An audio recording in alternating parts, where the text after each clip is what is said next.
चलिए यहाँ पर शायद आपको आवाज़ नहीं आई हो, तो यहाँ पर आप देख लीजिए। इसका जो समय है भक्ति काल का ये 1318 ईस्वी से 1643 और विक्रमी संवत में 1375 से 1700 ईस्वी माना जाता रहा है, ठीक है?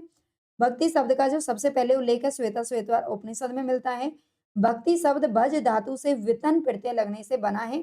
कभी हो सकता है इस शब्द का आपसे प्रत्यय पूछ लिया जाए तो वितन प्रत्यय इसके अंदर आता है। आचार्य शुक्ल के अनुसार आचार्य शुक्ल जी क्या कहते हैं?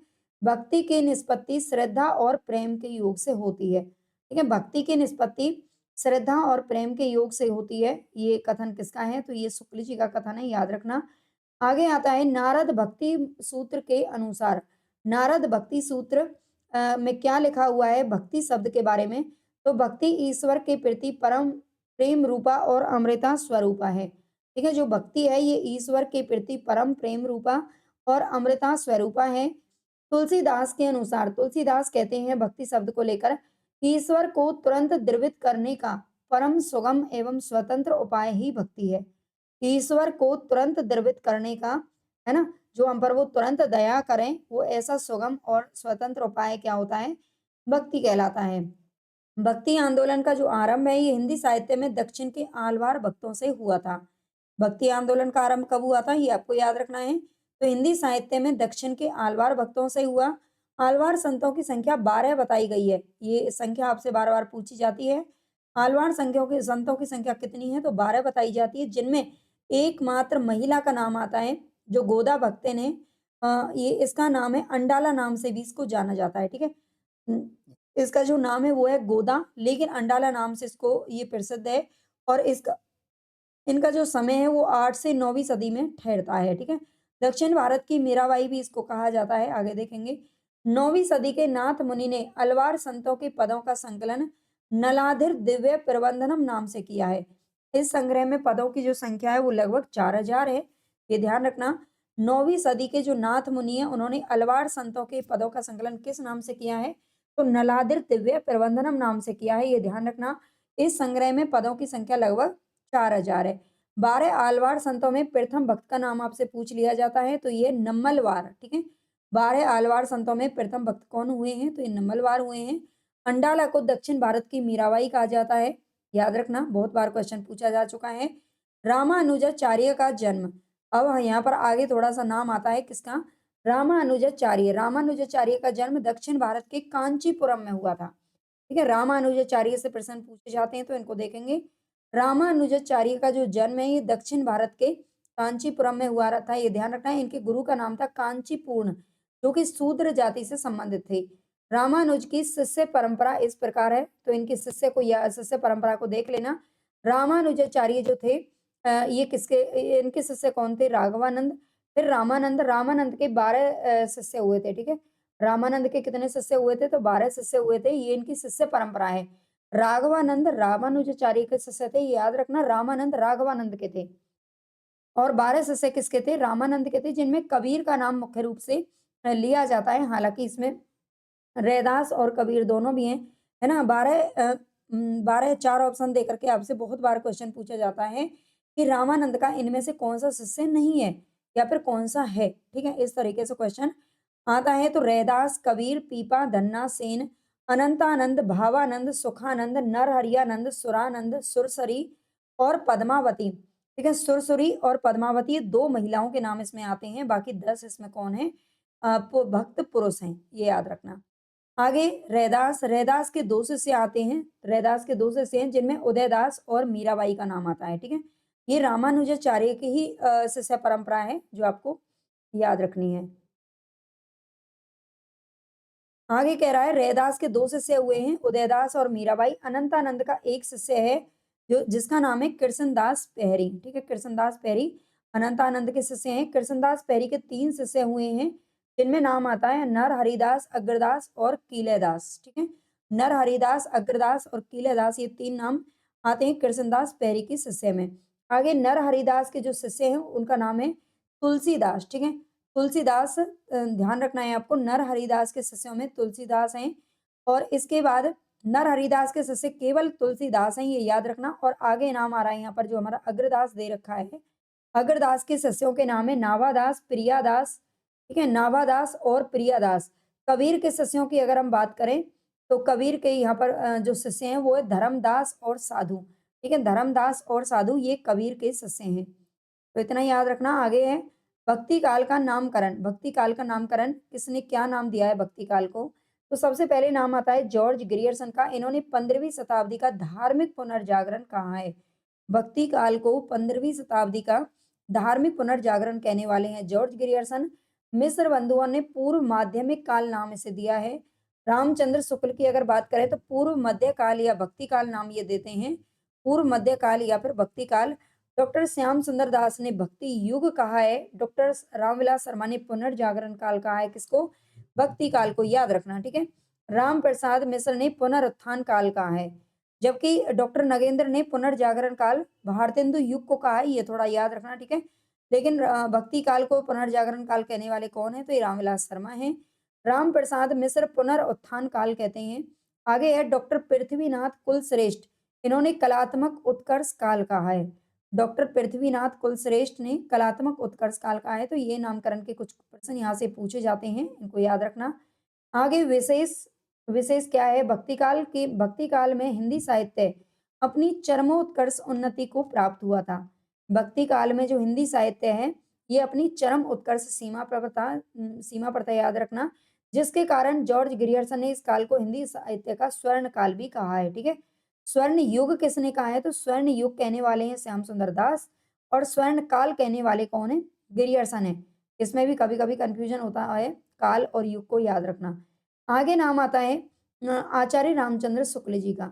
आचार्य रामचंद्र शुक्ल क्या कहते हैं कि इस्लाम के प्रभाव के कारण एक हताश निराश हिंदू जनता की मनोवृत्ति का परिणाम भक्ति है।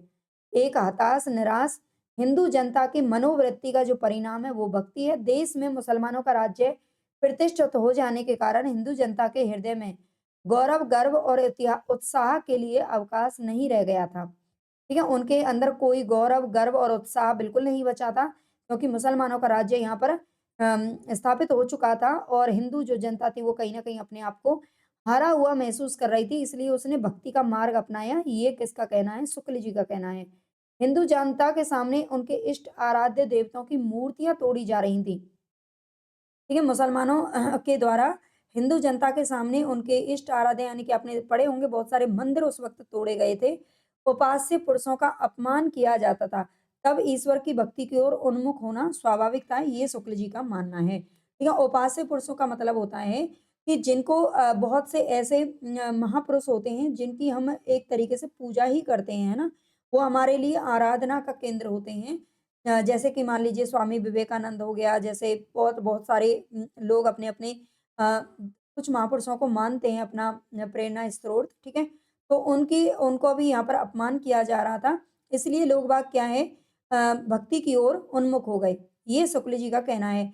आगे इनका एक और कथन है, भक्ति का मूल स्रोत दक्षिण में था। भक्ति का मूल स्रोत दक्षिण में था। 7वीं सदी में अलवारों ने भक्ति भावना शुरू की थी। धीरे-धीरे यह उत्तर भारत में फैल गई। राजनीतिक परिवर्तन के कारण शून्य हृदय में फैलने का इसे पूरा स्थान मिला। ये भक्ति का जो मूल स्रोत है कहाँ पर था? दक्षिण में था। 7वीं सदी में अलवारों ने भक्ति भावना शुरू कर दी थी और धीरे-धीरे उत्तर भारत में भी फैल गई। यानी कि जो उत्तर भारत में तो भक्ति भावना बाद में आई थी, लेकिन भक्ति का जो प्रचार-प्रसार या भक्ति का जो मूल केंद्र है वो कहाँ पर है? तो दक्षिण में है, प्रश्न पूछा जाता है। राजनीतिक परिवर्तन के कारण शून्य हृदय में फैलने का इसे पूरा स्थान मिल गया था। आगे हमारे दूसरे महापुरुष आते हैं आलोचक जी, आचार्य हजारी प्रसाद द्विवेदी। तो हजारी प्रसाद द्विवेदी क्या कहते हैं? भक्ति आंदोलन भारतीय चिंतन धारा का स्वाभाविक विकास है। इतना पॉइंट अच्छे से याद रख लेना, बार बार पूछा जाता रहा है। भक्ति आंदोलन भारतीय चिंतन धारा का स्वाभाविक विकास है, किसी के आने से किसी के जाने से ये शुरू नहीं हुआ, ये हजारी जी मानते हैं और कहीं ना कहीं ये शुक्ल जी का जो मत है उसका खंडन भी करते दिखाई दे रहे हैं।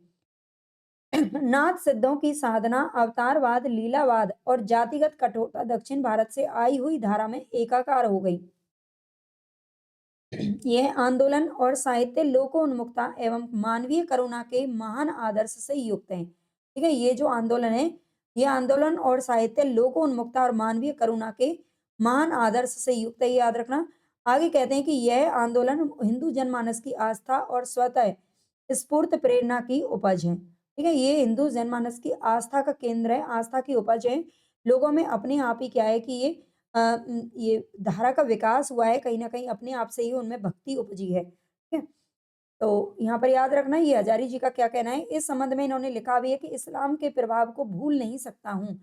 मैं इस्लाम के प्रभाव को भूल नहीं सकता हूँ, फिर भी जोर देकर ये कहना चाहता हूँ कि यदि भारत में इस्लाम नहीं आया होता,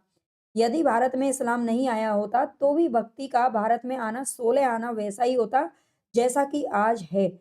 तो यह बात आप अच्छे से समझ गए होंगे, हजारी प्रसाद द्विवेदी जी, शुक्ल जी के कहीं न कहीं एक तरीके से विरोध में ही रहते मिलते हैं, ठीक है? जॉर्ज ग्रियर्सन एवं मैक्स वेबर के अनुसार भक्ति ईसाइयत की देन है।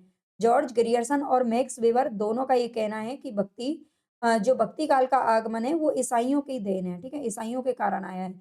उनका यह तर्क हास्यास्पद है कि रामानुजाचार्य को भावावेश एवं प्रेमोल्लास के धर्म का संदेश ईसाइयों से मिला था। ठीक है? उनका ये जो तर्क है ना, वो कहीं न कहीं हास्यास्पद लगता है, जो उन्होंने कहा है। डॉक्टर ताराचंद्र के अनुसार भक्ति अरबों की देन है। याद रखना मोस्ट इम्पोर्टेंट है, ताराचंद्र के अनुसार भक्ति क्या है? अरबों की देन है। बाबू गुलाब राय के अनुसार भक्ति काल पराजय की क्षति का पूरक है। जो भक्ति काल है, पराजय की क्षति का पूरक है, यानी कि जो हार थी, उसका कहीं न कहीं पूर्ति करने के लिए भक्ति काल का उदय हुआ, ये बाबू गुलाब राय जी कहते हैं। डॉक्टर सत्येंद्र साहब कहते हैं, भक्ति द्राविड़ी उपजी लाए रामानंद। ठीक है? भक्ति द्राविड़ी उपजी उत्तर लाए रामानंद, यानी कि जो रामानंद है वो उत्तर भारत में ये पूछा जाता है प्रश्न कि उत्तर भारत में भक्ति का को लाने का श्रेय किसको जाता है? फिर रामानंद को जाता है और ऐसा सत्येंद्र जी कहते हैं। रामविलास शर्मा भक्ति आंदोलन को एक जातीय और जनवादी आंदोलन कहते हैं। याद रखना इन्होंने भक्ति काल के समय को लोक जागरण काल का नाम दिया है, ठीक है? इन्होंने भक्ति काल के समय को किसका नाम दिया है? तो लोक जागरण काल का नाम ये दे रहे हैं, याद रखिएगा। आगे है जॉर्ज ग्रियर्सन, हम अपने को एक ऐसे धार्मिक आंदोलन के सामने पाते हैं। जॉर्ज ग्रियर्सन, हम अपने को एक ऐसे धार्मिक आंदोलन के सामने पाते हैं जो इन सब आंदोलनों से कहीं अधिक विशाल है, जिन्हें भारतवर्ष ने देखा है। इस युग में धर्म ज्ञान का ही नहीं बल्कि भावावेश का विषय हो गया था। ठीक है, ये ग्रियर्सन का कथन है। आगे देखते हैं डॉक्टर राधा कमल मुखर्जी। राधा कमल मुखर्जी क्या कहते हैं? पराजित और निराश उत्तर भारत को चौथे महान धर्म सुधार की प्रेरणा दक्षिण से मिली थी। पराजित और निराश उत्तर भारत में कहीं न कहीं निराशा उस समय फैली हुई थी। लोग हार चुके थे, है ना? और बाहर के लोग यहाँ पर आकर के बस गए थे। तो चौथे महान धर्म सुधार, ये चौथा महान धर्म सुधार की संज्ञा किसने दी है भक्ति काल को? तो राधा कमल मुखर्जी ने दी है। इंपॉर्टेंट है, याद रखना। और इसकी प्रेरणा कहाँ से मिली है? दक्षिण से मिली है। 3 आंदोलन पहले कौन से हैं? चौथा महान धर्म तो इन्होंने बताया भक्ति काल को, तो इससे पहले पहले 3 कौन से रहे हैं? यहाँ पर लिख चुका है बौद्ध, इस्लाम और धर्म। ठीक है? बौद्ध, इस्लाम और धर्म, ये पहले 3 आंदोलन थे।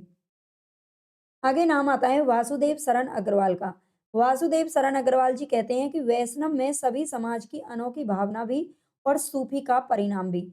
यानी कि जो ये भक्ति काल है, ये वैष्णवों में सभी समाज की अनोखी भावना और सूफियों का परिणाम है। आचार्य रामचंद्र शुक्ल जी ने भक्ति को धर्म की रसात्मक अनुभूति कहा है ना? याद रखना शुक्ल जी का ये छोटी सी पंक्ति है, लेकिन बड़ी क्या है कि जब पूछ ली जाती है ना, तो हमारे गले की हड्डियां बन जाती हैं। जॉर्ज ग्रियर्सन क्या कहते हैं कि बिजली की चमक के समान समस्त पुरानी धार्मिक मतों के अंधकार के ऊपर एक नई बात दिखाई दी। कोई हिंदू नहीं जानता कि ये कहाँ से आई और कोई भी इसके प्रादुर्भाव का कारण निश्चित नहीं कर सकता। बिजली की चमक के समान समस्त पुरानी धार्मिक मतों के अंधकार के ऊपर एक नई बात दिखाई दी। कोई हिंदू नहीं जानता कि ये कहाँ से आई और कोई भी इसके प्रादुर्भाव का कारण निश्चित नहीं कर सकता, ये ग्रियर्सन जी कहते हैं। ग्रियर्सन के भी 2-3 कथन है, शुक्ल जी के भी, याद रखना इनको।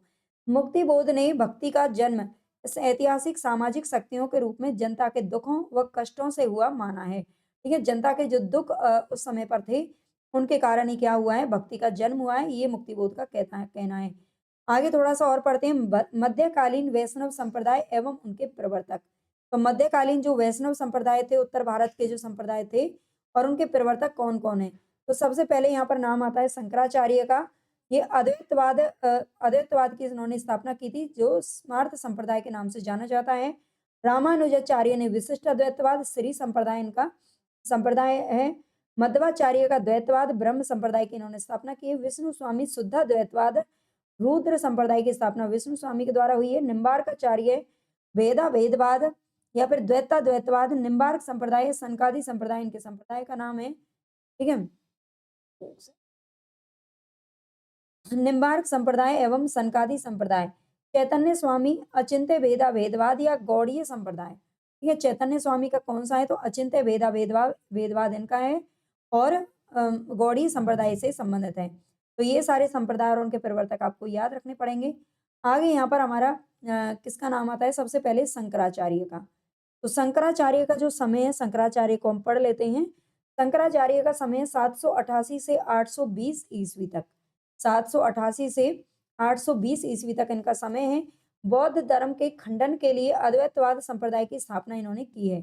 बौद्ध धर्म के खंडन के लिए इन्होंने अद्वैतवाद संप्रदाय की स्थापना की। ब्रह्म एवं जीव के संबंध में अद्वैत के सिद्धांत का प्रतिपादन किया। ठीक है, ब्रह्म एवं जीव के संबंध में इन्होंने जो अद्वैतवाद अपना जो संप्रदाय इन्होंने स्थापना किया है, अद्वैतवाद के सिद्धांत का इन्होंने प्रतिपादन किया और इन्होंने क्या कहा है कि निराकार ब्रह्म की उपासना करते हुए समाज में व्याप्त बाह्य आडंबरों पर इन्होंने कुठाराघात किया है। ठीक है, बाह्य आडंबरों पर को इन्होंने क्या कहा है, इस पर इन्होंने सीधा प्रहार किया है और इनके अनुसार आत्मा अजर और अमर है। ठीक है, ये इसीलिए अद्वैतवाद कहते हैं।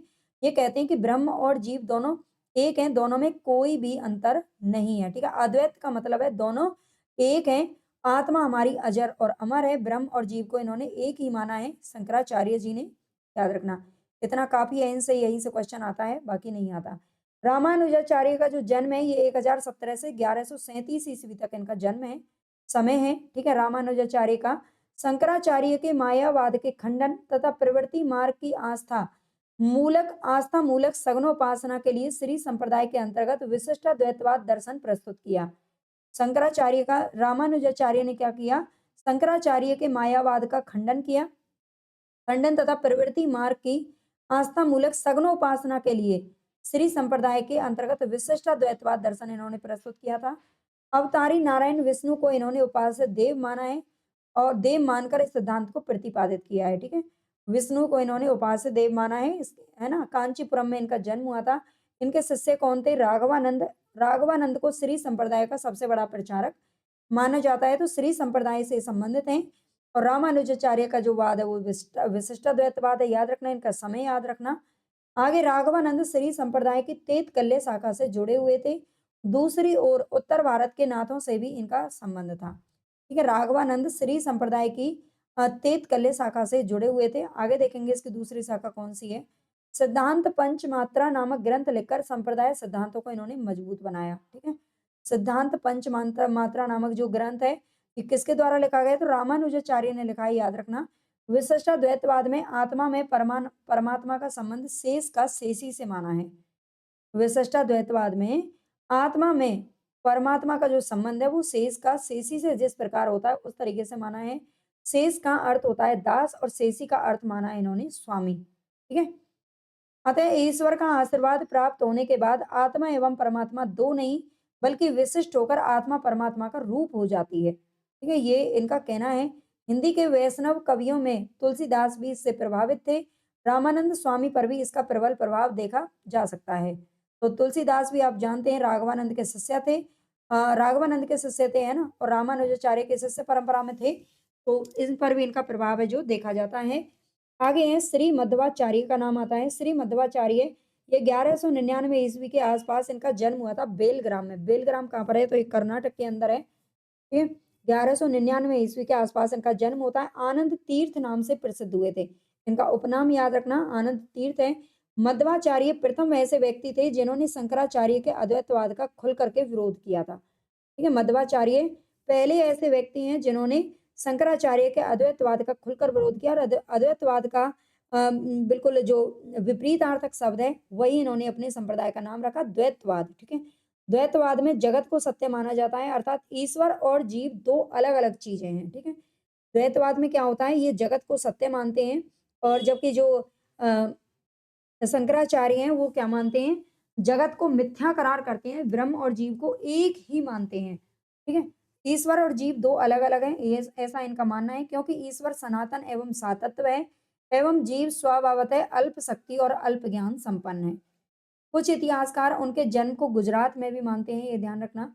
ठीक है, कुछ इतिहासकार राधा वल्लभ संप्रदाय के प्रवर्तक हित हरिवंश स्वामी पहले मध्वा अनुयायी थे। ठीक है, मध्वाचार्य का जो संप्रदाय है इसके पहले अनुयायी कौन थे? तो ये थे हित हरिवंश स्वामी।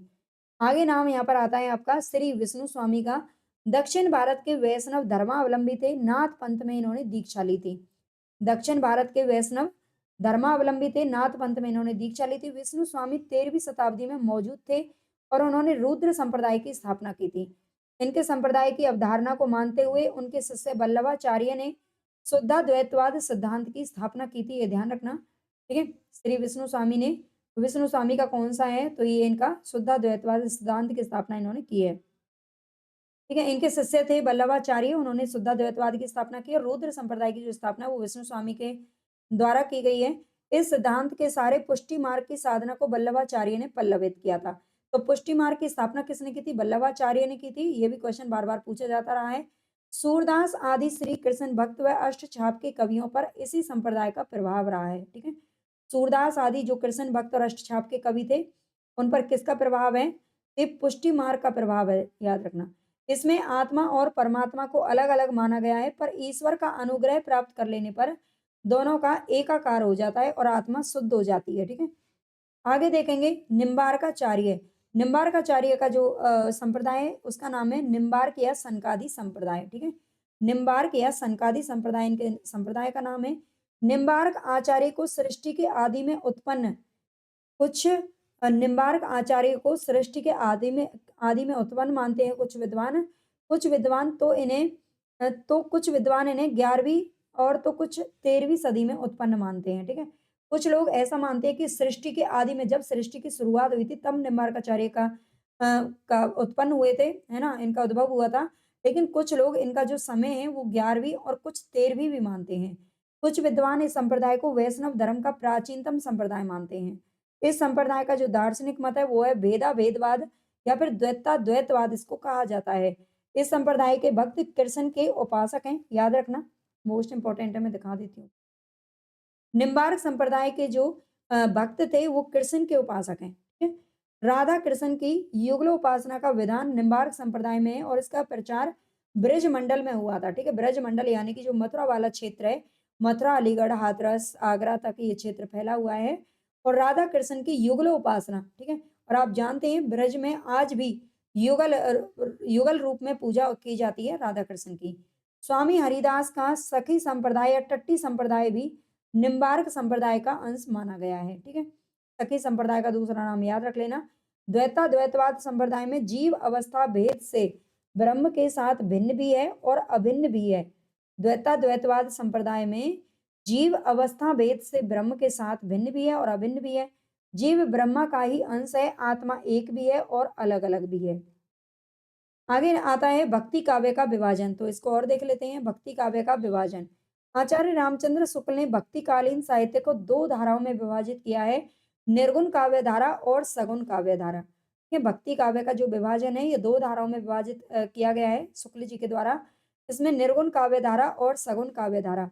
निर्गुण काव्य धारा को पुनः दो भागों में विभाजित किया जाता है, संत काव्य धारा ज्ञानाश्रयी और सूफी काव्य धारा प्रेम मार्गी। ठीक है, निर्गुण काव्य धारा को दो भागों में बांटा गया है, संत काव्य धारा जिसको ज्ञानाश्रयी नाम दिया गया है, सूफी काव्य धारा जिसे प्रेम मार्गी नाम दिया गया है। इसी प्रकार जो सगुण काव्य धारा है इसको भी दो भागों में बांटा जाता है, राम काव्य धारा रामाश्रयी और काव्य धारा कृष्णाश्रयी, याद रखना। विशेष ज्ञानाश्रयी एवं प्रेमाश्रयी नाम आचार्य रामचंद्र शुक्ल ने, जबकि संत काव्य धारा एवं सूफी नाम डॉक्टर राम कुमार वर्मा ने दिया है। तो थोड़ा सा इसको देखिए दोबारा, ज्ञानाश्रयी एवं प्रेमाश्रयी जो नाम है ये किसने दिए हैं?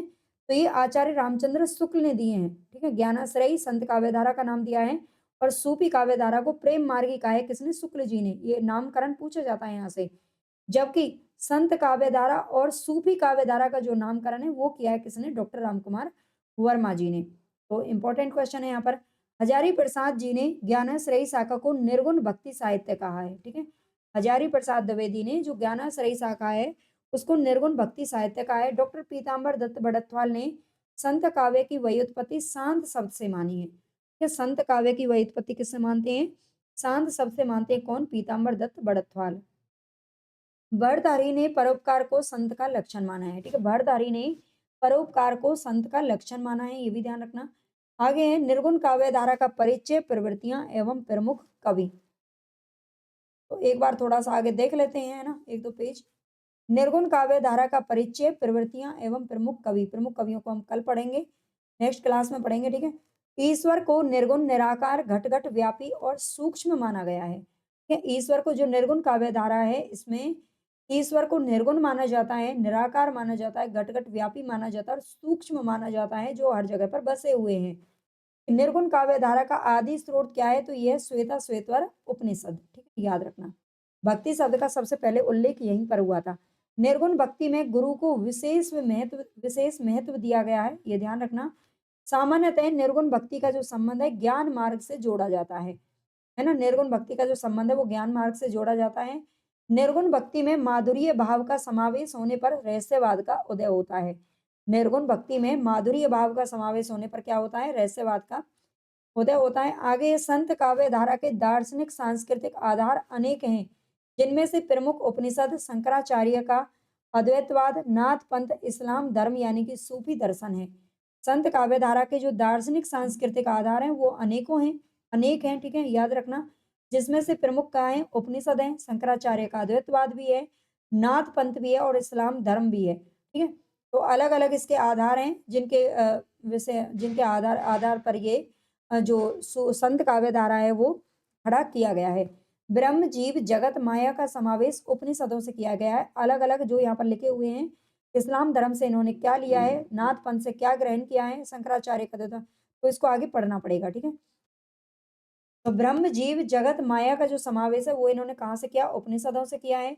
संतों की विवर्त भावना, प्रतिबिंब भावना, प्रणय भावना, साधना पक्ष, भक्ति पद्धति के साधना का आधार नाथपंथी कवियों एवं विचारकों के सुनने और गुरु की प्रतिष्ठा संत काव्य में है, ठीक है। संतों की विवर्त भावना, प्रतिबिंब भावना, प्रणय भावना, साधना पक्ष, भक्ति पद्धति के साधना का आधार किसमें है? संत काव्य में, याद रखना। इस्लाम के संपर्क से संतों की विचारधारा एकेश्वरवाद से प्रभावित हुई है। इस्लाम के संपर्क में आने से यानी कि इस्लाम से इन्होंने क्या ग्रहण किया है? एकेश्वरवाद को ग्रहण किया है। एकेश्वरवाद यानी कि ये भी जो संत काव्य धारा के कवि हैं वो भी उनका भी यही मानना है कि एक ही ईश्वर होता है, ठीक है, जैसे कि इस्लाम में माना जाता है। मूर्ति पूजा का इसमें बहिष्कार किया गया और इसका मूल आधार क्या है? सूफी धर्म है, ठीक है। इसका भी मूल आधार क्या है? सूफी धर्म है। ये एक ईश्वर को मानते हैं, यानी कि मूर्ति पूजा का बहिष्कार किया जाता है इसमें। निर्गुण भक्ति का मूल तत्व है सगुन से परे अनादि अनंत अनाम अज्ञात अज्ञात ब्रह्म नाम जप हो, ठीक है। ये निर्गुण भक्ति का मूल तत्व है। संतों ने नाम जप को साधना का आधार माना है, ये ध्यान रखना। संतों ने नाम जप को साधना का आधार माना है। ज्ञानाश्रयी या फिर संत काव्य धारा, ज्ञानाश्रयी संत काव्य धारा, इसमें सबसे पहले नाम किसका आता है? तो ये नामदेव का आता है, लेकिन अब हम इसको नेक्स्ट क्लास में पढ़ेंगे। आज के लिए इतना ही काफी है। Okay, goodbye. अच्छे से उम्मीद करती हूँ कि आपको ये समझ में आ रहा होगा।